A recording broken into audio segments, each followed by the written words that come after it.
Hello and a warm welcome to another edition of To The Point. On the show this week, Union Minister of State for External Affairs, General VK Singh. I welcome you on the program.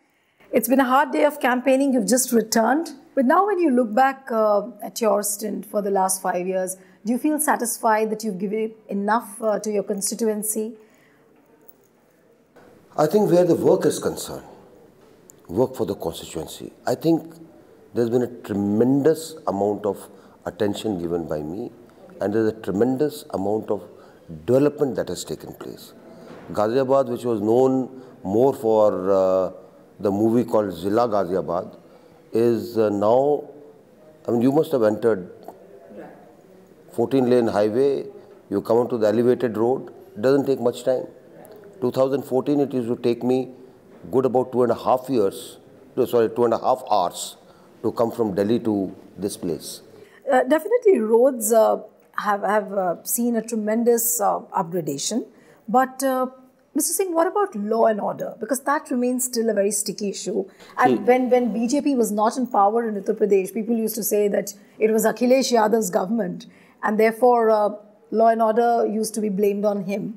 But now, since BJP government is ruling the state, so what do you think are the real causes for this, decline in the law and order situation? Ghaziabad has been lawless for a very long time.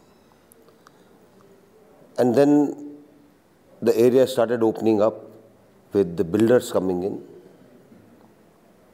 people selling their lands, more money. Even when people had a clampdown of law and order, which like today, after the Yogi ji's government has come in, law and order has improved. Okay, coming to the election narrative of 2019, what do you think is the main plank on which BJP is contesting this time? Because many times people say that it's the economic grounds on which the elections are fought. Sometimes they say it's on nationalism. Sometimes we can't see a clear narrative, except, of course, the clear line of thought on development. But what else are the subsidiary factors on which you see elections are being fought this year? Development remains the main plank. Right. There's been a lot of development in the country. Accordingly, each constituency would have issues where development is concerned. The second issue is the way a very decisive decision has been taken at the level of Prime Minister and his willpower to implement that decision. And the decision is that in our fight against terrorism, we will not be bound by our boundaries or borders. And that's a very decisive thing. If I can put it differently, anything like this has happened after 1971. Okay. And therefore, this is what also ignites the minds of people. They feel that they have a leader who is capable of taking such decisions. They have a leader who is capable of telling the world, look here, India has its limits of patience. This much and no more. And that is one of the reasons which allowed the type of support that we got. If you remember, 40 different countries supported us when the terrorist attack took place. And subsequently, these countries, including the world powers, that they leaned on Pakistan to tell it to behave. Now, that's something which is a very big thing. So, Mr. Singh, are you indicating that internal security is the #1 issue for elections 2019? What I said was that #1 issue remains development. What has also side by side come up is issue of security, safety, our fight against terrorism. And what people are saying today down in the street, they said, Mumbai happened 26/11, so many lives were lost. What happened after that? There was Ninda and Ghor Ninda and Kadi Ninda, candle marches. What after? So here we have given a warning after Uri. Look here, we are capable of crossing the line of control, but we kept it around the line of control. This one, we said, I think enough is enough. So that is the decisiveness that is being taken by people. It's not a question of airstrike, it's not a question of anything else. It's a question of decisiveness. And that is what ignites the minds of people. So from what you're saying, and I understand, is that you're saying still that development is the #1 issue. But in terms of the recall value, probably what has happened after Pulwama and what happened after the Uri attack, that has registered in the minds of the voters. Okay. But what is the reason, like around the budget time, around the union budget time, there was a competing space which was being fought between Congress and BJP as far as the basic income scheme is concerned. And that time it was thought that probably the elections will be fought on economic grounds. But then post-Pulwama, the narrative completely changed. It is like this. Economics always is there. Economics is linked to development. What people see is not statistics. People see the effect of economics on their daily lives. Couple of questions which I pose to people when I talk to them is, in the last 4.5 years, have you had problem of dal? If you remember, dal used to be a major issue. Every 2 years, we used to have a huge shortage. 4.5 years, no problems. I asked them, do you have to stand in line for getting a gas cylinder? They said, no sir, it is delivered to our homes. Now look at the changes. I asked them, what about electricity? So in Ghaziabad, we are getting it 24 hours. Now these, and another thing that I asked them was, what about inflation? Has it hit you? There has been certain changes. They said, no. Now, this is economics for them. Okay. Economic issues are there. But economics which concerns them, which affects their lives, is what they are concerned with. So, post-Pulwama, like there was a feeling that, you know, the opposition was saying that BJP lost ground, and, you know, they were trying to build a narrative that BJP is losing ground because of some reason or the other. At least that's what the perception was being made at that point of time. But post-Pulwama, it's completely changed. So now, as the election is heading and we are nearing the polling day, where do you think is the narrative heading to as far as the alliances are concerned? Because we don't see the grand alliance, which was so to call, you know, initially, that there will be a proper national grand alliance. We don't see it happening anywhere. So which way do you see? Is it Modi versus who, or is going to be like, where do you see it heading to? See, let me break your question down or statement down. The first thing is, to say BJP is losing ground was a narrative that was created, right? You keep saying things, it comes in the media, you throw some statistics, you manage the social media well, put out things, some things get published in some magazines which are on which you have control, or you have writers who can write and on them you have control. So suddenly it starts looking, no, I think the situation is not looking all right.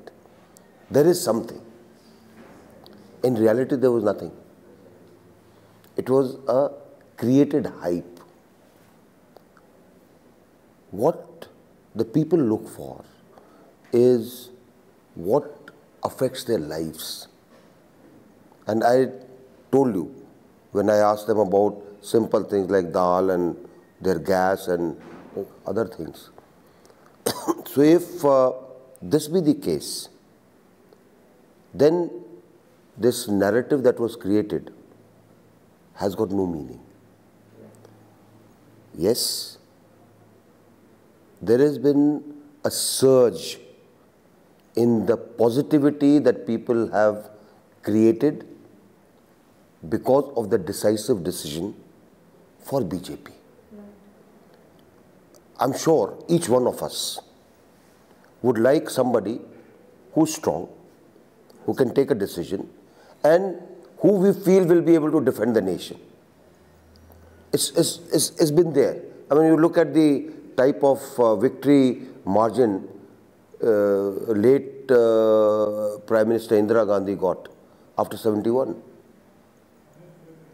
Huge.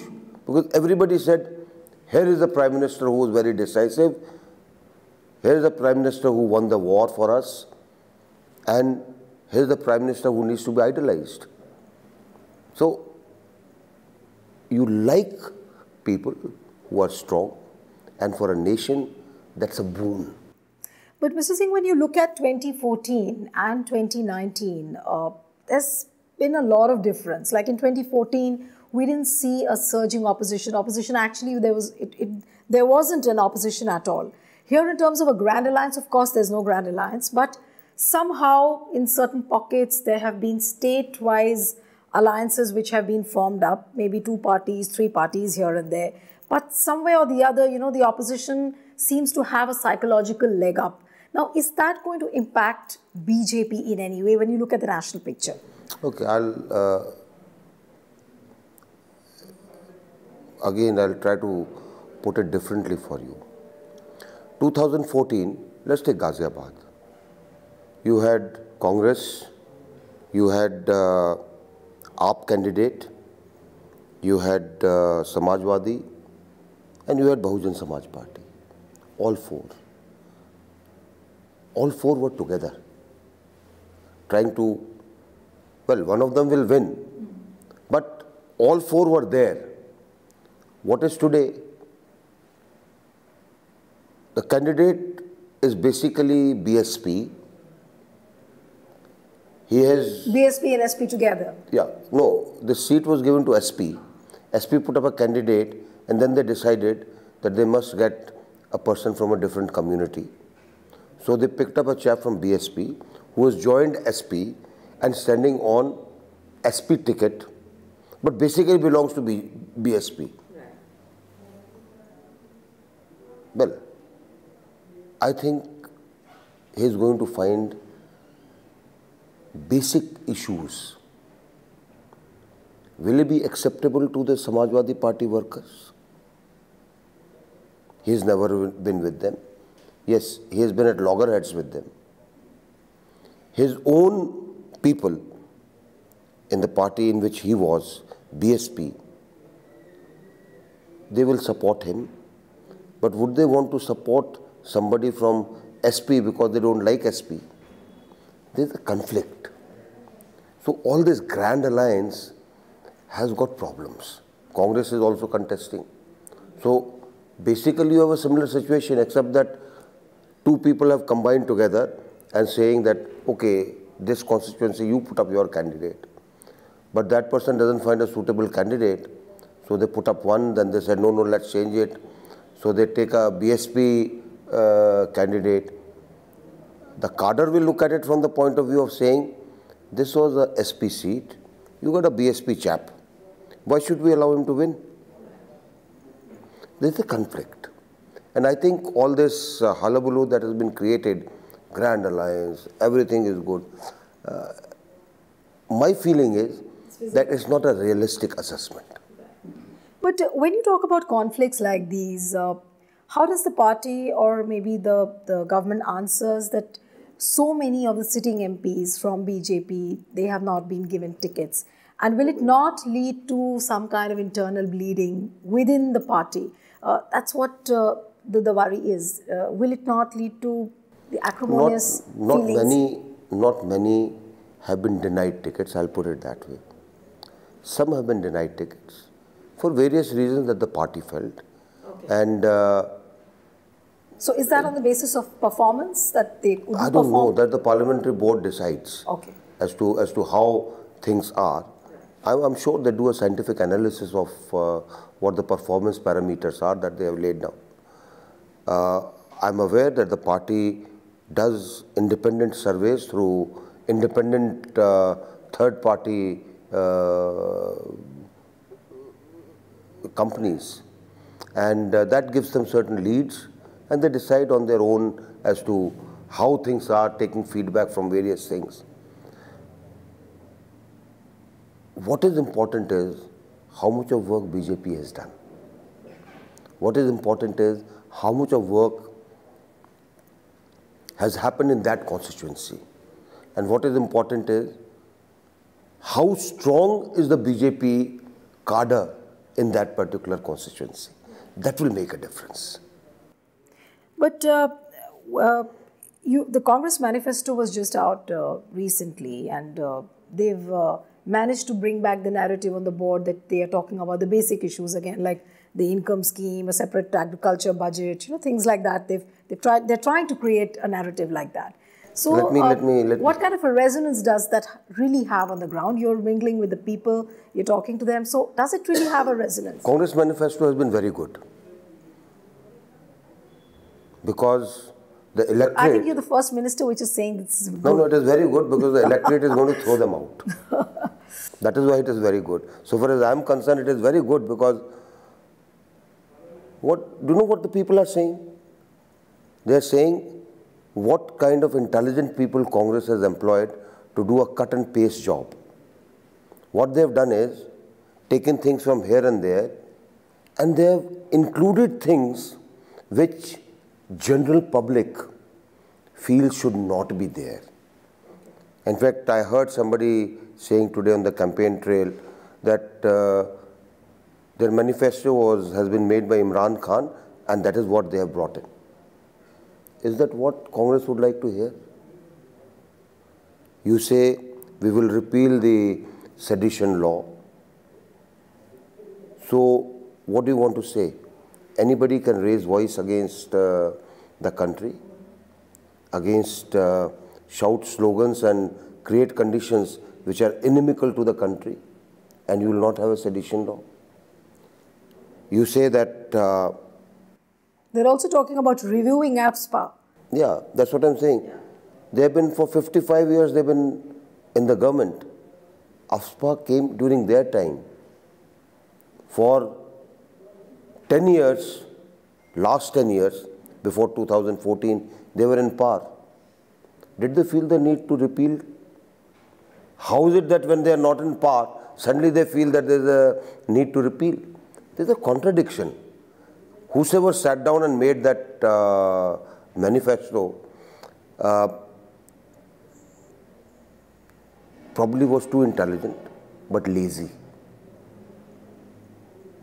He did a cut and paste job, looking at probably this is what will get them votes. I don't think so. So you're saying that it's not probably cutting ice with the people and with the general sentiment of the people? It is not. But... and let me also tell you about this great income scheme. 72,000. Do you know what is the basic minimum wages? It is much more than this. So whom are we fooling? Basic minimum wages, pick up each state and you will find that the figure 72,000 that is being peddled is far below the minimum wage thing. Why would anyone find it attractive? I don't know from where they invented this great figure of 72,000. It looks like those BPL amount being pegged at 30 bucks. It looks like that. Certainly, I mean, there's no clarity on the blueprint and the workability of this whole scheme. But my next question to you is basically on what Omar Abdullah recently said, that, having two prime ministers, one for Delhi and one for Jammu Kashmir, this kind of a narrative which he's trying to create, and going back to the 1953 accession instrument and saying that we'll take it back Let me take you back in a little history in Kashmir. They had a great leader called Mirza Afzal Beg. His son subsequently also became MP from Anantnag before he was defeated by Mehbooba. Mirza Afzal Beg in 50s was a great leader, great orator. every meeting of his, he would take out a green hanky and he would take out the rock salt thing and say, Pakistan ka namak hai, Pakistan ka rang hai. Unfortunately, this kind of business, and I call it business, to garner votes by exploiting people and showing them a very different picture than what is the reality, has been prevailing in Kashmir for a very long time. And I find that so-called mainstream parties also engage in this. When they are in power, they speak a different language. When they are not in power, they try to copy what the separatists are saying. And they feel that that is what is going to get them votes. So I don't blame Omar for the type of double talk that he does.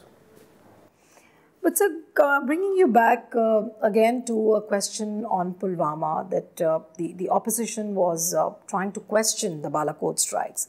That is something which I wanted to ask you initially, but we veered around to a different topic altogether. That what do you really have to say when opposition starts questioning its own army and saying that bring out the proof, where is the evidence, whether at all the strikes happened, how many were killed? The questioning by opposition does not have logic. There is a terrorist attack that has taken place. You want to say it has been engineered? These things were done by Congress in, you remember the Nalli massacre? Who did it? Do you remember the massacre in 84? Who did it? Probably this is what they have in their mind. And that's why those things are fed out.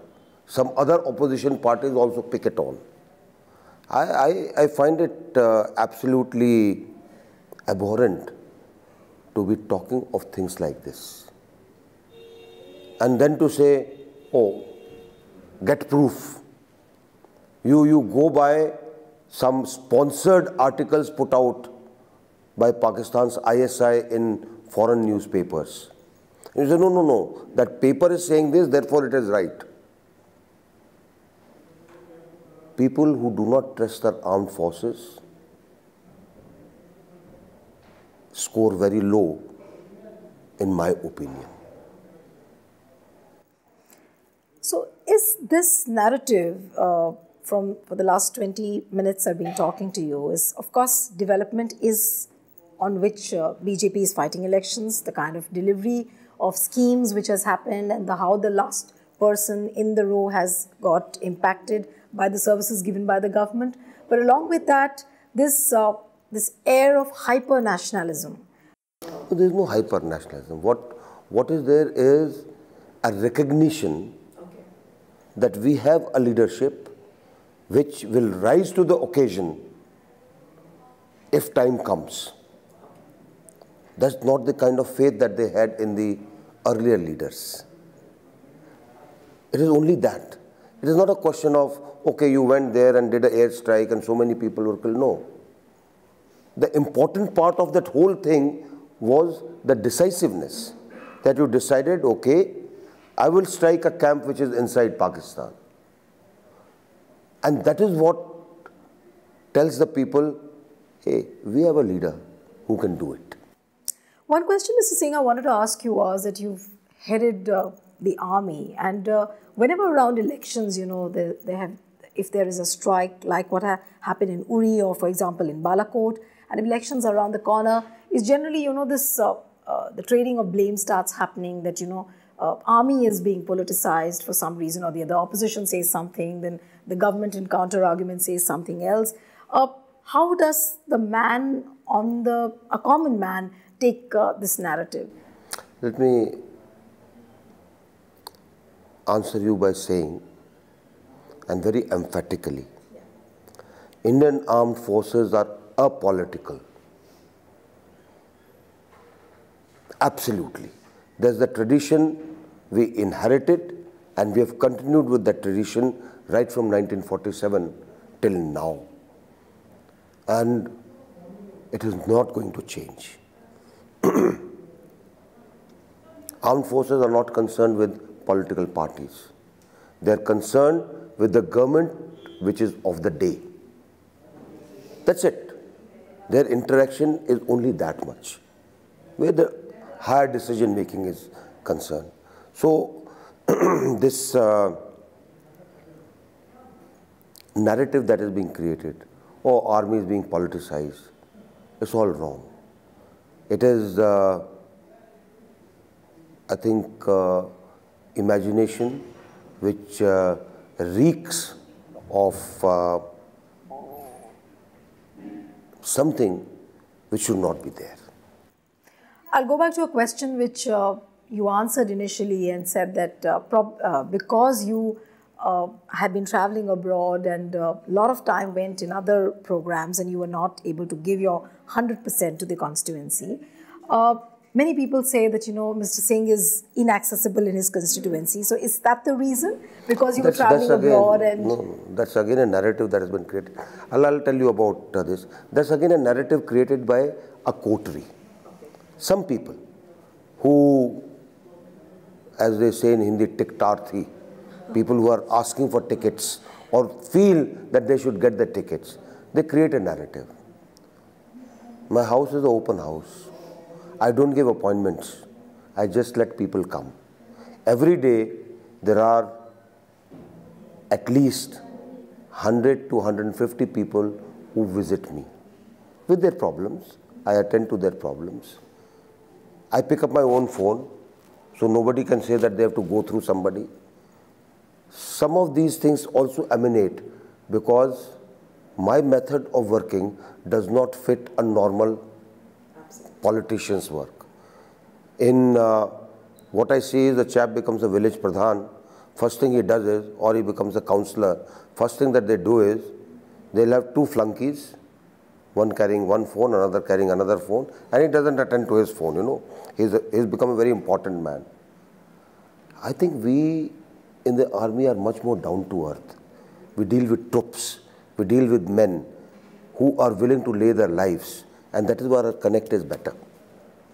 So, undoubtedly, the way you function, we've seen it happening closely, the way you're down to earth, you interact with the people at any point of time, that we've seen happening. But now when you look back, and from being a defense personnel to becoming a politician and now having traveled a journey of 5 years, do you think that culture has percolated to the lower levels as well and you've been able to make some kind of a change?